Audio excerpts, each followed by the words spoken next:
So yesterday, AOC, along with Ed Markey, both Democrats, revealed the Green New Deal, or at least a proposal for the Green New Deal. Of course, there's a lot of details to be worked out in that piece of legislation, or before it becomes legislation. But nonetheless, Republicans already came out and attacked it. One of them is the Trump's son, Donald Trump Jr. Now, Trump Jr., of course, went to Twitter, as usual, to slam this as socialism. He says, ha ha ha, yeah, it sounds very familiar, just like socialism won't fail miserably this time. Now, wait a minute. Now, there's a mix of, obviously, investment inside this Green New Deal program. A lot of investment, of course, right? Necessary investment.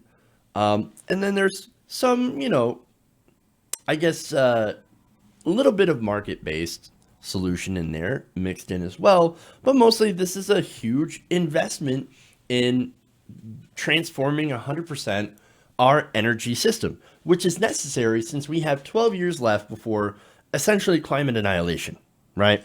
But anyway, nonetheless, sounds like socialism, sounds like Solyndra, and all the failed green energy initiatives by President Obama, of which actually a majority of those loans and initiatives actually did work and currently are profitable.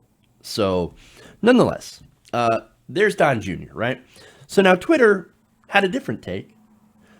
They actually asked why he wasn't counting taxpayer-funded corporate subsidies and tax breaks by the Trump administration as socialism. What was it Martin Luther King Jr. said? It's socialism for the rich, rugged individualism for the poor. We give billions of dollars a year in corporate subsidies to giant companies. And look, oil companies, they actually probably get the largest share of corporate welfare. Well, why don't we talk about that, right? So I've got a sampling of some of these tweets. I want to share them with you.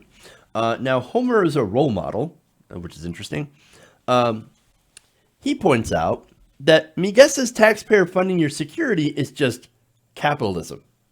And he linked to a story, of course, where taxpayer money was paid for Donald Trump Jr.'s security when he took a trip to India. Now, Digstead folks stuff up says, I love some of these handles. I'd remind you that public education and libraries, along with fire and police, are technically examples of socialism. But you didn't go to public school and wouldn't enter a library unless there was an endangered animal to kill within. All very good points. Look, there's a lot of public investment that we take for granted and that is actually incredibly helpful and popular inside our own lives. Well, that's socialism, right? The military is socialism.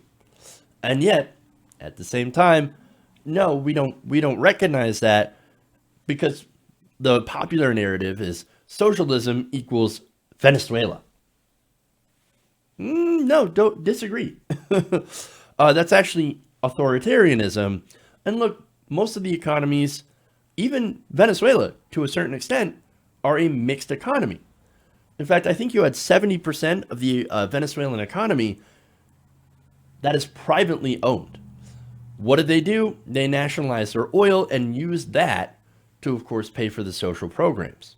And then, of course, when oil tanked, the price of oil tanked, and you also had U.S. intervention, sanctions, and things like that, that basically sabotaged the Venezuelan economy. Then you had Maduro that mismanaged and massive corruption, et cetera, et cetera, et cetera, right? So it's a really, really complicated situation in Venezuela, and not at all what the Republicans and people like Don Jr. always tend to point out. But anyway, more tweets here. Bob says, we launched a socialist police and fire departments quite a while back. Most people love it if it is what you say it is. I love that because that's making fun of Donald Trump Jr.'s email about meeting with Natalia Veselnitskaya in Trump Tower. So that's that famous Trump Tower meeting. But look, the other point, though, is that, yes, the fire department, you see, a lot of people don't know that we actually had tried privatized fire departments back in the past before we actually had nationalized public fire departments. So basically, what would happen is that people on the block would pay a private fire department. And if you didn't have that, then your house would burn down. Well, the problem with that is that if you couldn't afford to pay for the fire department and your house burnt down, it wasn't just your house that was affected. It was the entire block. So you would have blocks that would burn down, even though some of the people did have money and were paying private fire departments. That's why it failed. It massively failed.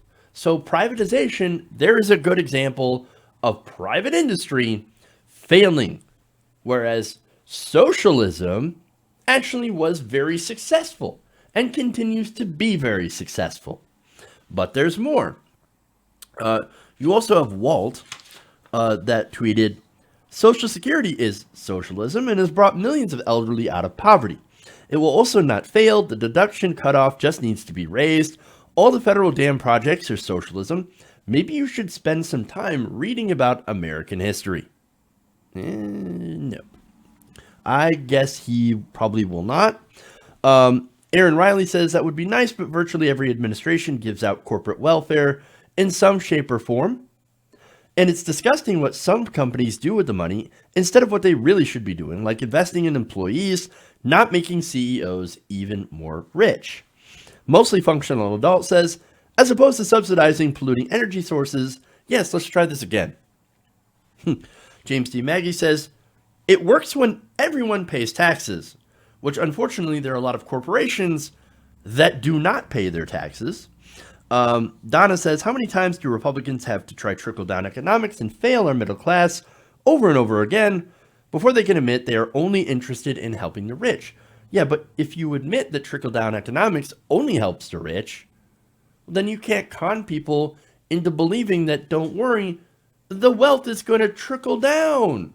It's going to trickle down. So that's why you got to give us all the money, us at the top, and then we'll eventually create jobs and the wealth will come down to you. It doesn't work. It never has worked. But they can't admit it because that's the whole point. It just helps the rich. There's more. Josh Puopolo says, Green Energy Fund. Funded Tesla and made money.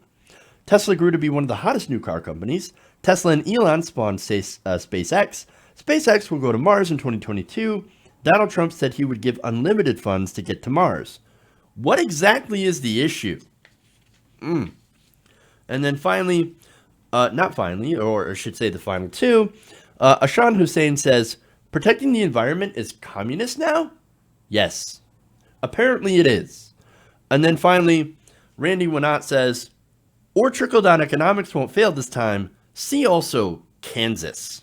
And Kansas, of course, is the great conservative experiment in how much you could cut from government and how much you could privatize before the economy falls apart. And it did not take long. It only took several years for them to run out of money. Wait a minute, I thought socialism only works until you run out of people's money, but it seems like Kansas ran out of money doing rugged capitalism, doing full trickle-down economics. Weird. You know what actually does work? When you have private institutions, such as, like shoe factories. They always love to point out shoe factories. And of course, I want private corporations making certain products, right? I don't want the government making shoes. You know what I do want the government doing? Healthcare. Why? Because it's more efficient and everybody gets access to it. Everybody can get that healthcare. Everybody has guaranteed healthcare under a government-sponsored system. So there's your mixed market. But apparently Donald Jr. doesn't care about that, is not actually interested in learning about it, just like his dad has no intellectual curiosity and doesn't give a crap. But thankfully here, all of us on the internet are here to school this guy into actually understanding facts. Hey guys, hopefully you enjoyed that free video. Now I'm going to have to ask you a favor. Between the demonetization and the YouTube algorithm messing around with view counts, etc., we're having a hard time adjusting to the new YouTube reality, which is where you guys come in. See, we have a patreon.com/TYTNation set up to help us rely on you guys, the viewers, instead of big corporate ads. Look, you know the show. You know I'm not in favor of big corporations anyway. So help us transition away from relying on the ad model to pay the bills and sign up to be a patron, patreon.com/TYTNation. That goes a long way to help us keep the lights on. And you guys will know that you're supporting independent progressive media.